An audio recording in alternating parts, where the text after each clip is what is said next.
నిబంధన సహజంగా కాకుండా కృత్రిమంగా ఒక ఉద్దీపనకు ప్రతిచర్య చూపే ఒక రకమైన ప్రవర్తనను నిబంధన అంటారు. సహజంగా కాకుండా కృత్రిమంగా ఒక ఉద్దీపనకు ప్రతిచర్య చూపే ఒక రకమైన ప్రవర్తనను నిబంధన అంటారు.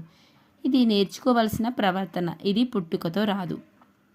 బడిగంటలు ఉదాహరణగా తీసుకుంటే ఒక్కొక్క సందర్భంలో పిల్లలు ఒక్కోలా ప్రవర్తిస్తారు కదా. ఇది గంట కొట్టే సమయాన్ని అనుసరించి మారుతూ ఉంటుంది. ఉదయం వేళలో గంట మ్రోగినట్లయితే ఉదయం ప్రార్థనా సమావేశానికి హాజరు కావాలని, విరామం సమయం అయిపోగానే గంట మ్రోగితే తరగతి గదికి పోవాలని తెలుసుకుంటారు. అదే చివరి పీరియడ్ అయిన వెంటనే గంట మోగితే ఇంటికి పోవాలని అనుకుంటారు. ప్రతిసారి మోగింది గంటే అయినప్పటికీ సమయాన్ని బట్టి పిల్లల ప్రవర్తనలో మార్పు చోటు చేసుకుంటుంది. ఇది వాళ్లకు అనుభవం నేర్పిస్తుంది. కొన్ని సందర్భాల్లో ప్రతిస్పందనలు తప్పుగా కూడా ఉండవచ్చు.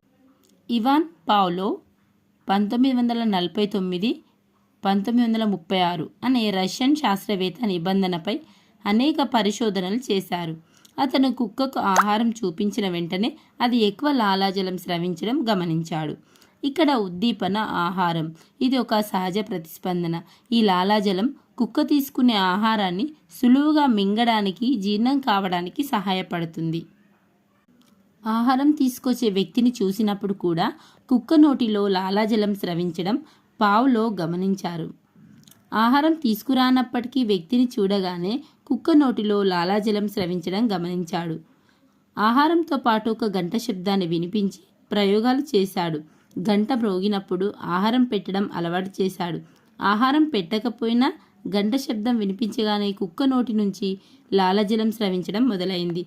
గంట మ్రోగడం ఒక నిబంధన. వెంటనే లాలాజలం స్రవించడం ఆ నిబంధనకి ప్రతిచర్య అయితే ఆ ప్రతిచర్యను నిబంధన సహిత ప్రతిచర్య అంటారు.